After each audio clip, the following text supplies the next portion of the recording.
अब ये चौथे टाइप का मॉडल हम देख रहे हैं, deployment model, that is hybrid cloud. तो what is that? In a hybrid cloud model, the cloud infrastructure is a composition of two or more distinct cloud infrastructures, that is private, community or public, that remain unique entities but are bound together by standardized or proprietary technology that enables data and application portability. For example, cloud bursting and the load balancing between the clouds. तो यहाँ पर हम देख रहे हैं कि hybrid cloud का मतलब क्या होता है कि जैसा ये इसका नाम ही बता रहा है कि ये दो या दो से अधिक क्लाउड को मिला करके जो बनता है उसको हम बोलते हैं हाइब्रिड क्लाउड।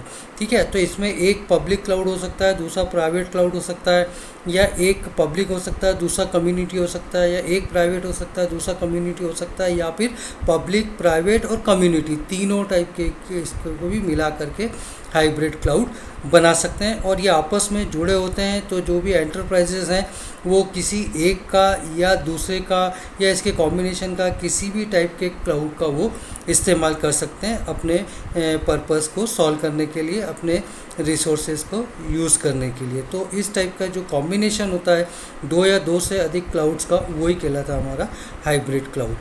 अब जो इसके ये चारों हमारे डिप्लॉयमेंट मॉडल होने के बाद में हम देखते हैं आगे कि क्लाउड के चैलेंजेस क्या है। तो आप जब ये क्लाउड सर्विसेज प्रोवाइड करते हैं तो इसके चैलेंजेस जो है वो दोनों तरफ से होते हैं। दोनों तरफ से मतलब चैलेंजेस फॉर कंज्यूमर्स के लिए भी होते हैं और चैलेंजेस फॉर प्रोवाइडर्स के लिए भी होते हैं। जो सर्विस प्रोवाइड कर रहा है उसके लिए भी होते हैं और जो कंज्यूमर उसको यूज़ कर रहे हैं उसके लिए भी होते हैं।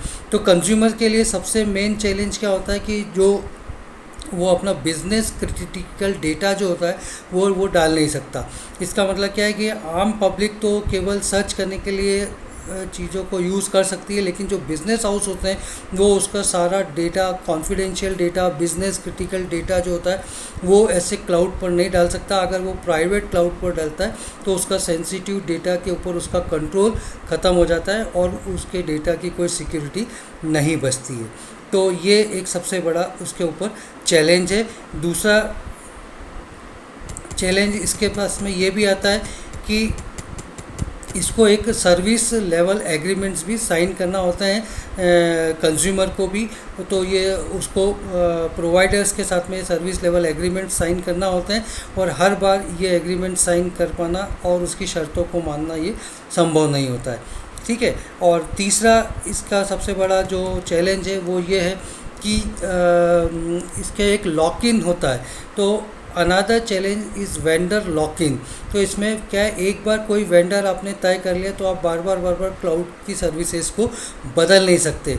The difficulty for consumer to change their cloud service provider, a lack of interoperability between the APIs of different cloud service providers could also create complexity and high migration cost when moving from one service provider to another। मतलब कोई भी business house यदि एक cloud की services लेता है तो उसके लिए ये बहुत मुश्किल होता है कि वो दूसरे क्लाउड की सर्विसेज ले पाए, क्योंकि वेंडर लॉक इन उसमें रहता है और ये जो भी क्लाउड सर्विस प्रोवाइडर है वो अपनी APIs का यूज़ करता है जिससे कि वो अपने ही क्लाउड की चीज़ों का इस्तेमाल कर सकता है। वो ऐसी APIs का यूज़ नहीं करता है कि जिससे कि दूसरे क्लाउड के रिसोर्सेज को वो वापर सकें, जबकि कंज्यूमर जो होता है उसको वो ओपन APIs या फिर स्टैंडर्ड APIs चाहिए होती है। तो ये भी एक चैलेंज है कंज्यूमर्स के लिए। इसी तरीके से जो नेक्स्ट चैलेंज होता है वो होता है प्रोवाइडर्स के लिए। जो क्लाउड का सर्विस प्रोवाइडर है उसके भी अपने चैलेंजेस होते हैं। तो वो सबसे पहला चैलेंज प्रोवाइडर का यही है कि एक सर्विस लेवल एग्रीमेंट, जिसको SLA बोलते हैं, वो उसको साइन करवाना होता है कंज्यूमर के साथ में।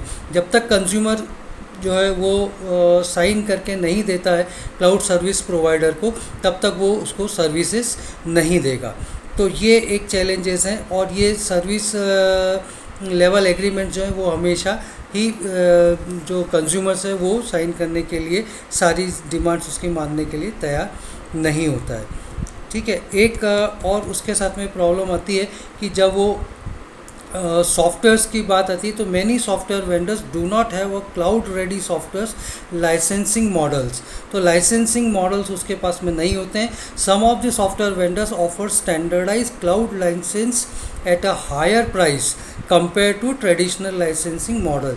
The cloud software licensing complexity has been causing challenges in deploying vendor software in the cloud. This is also a challenge to the consumer.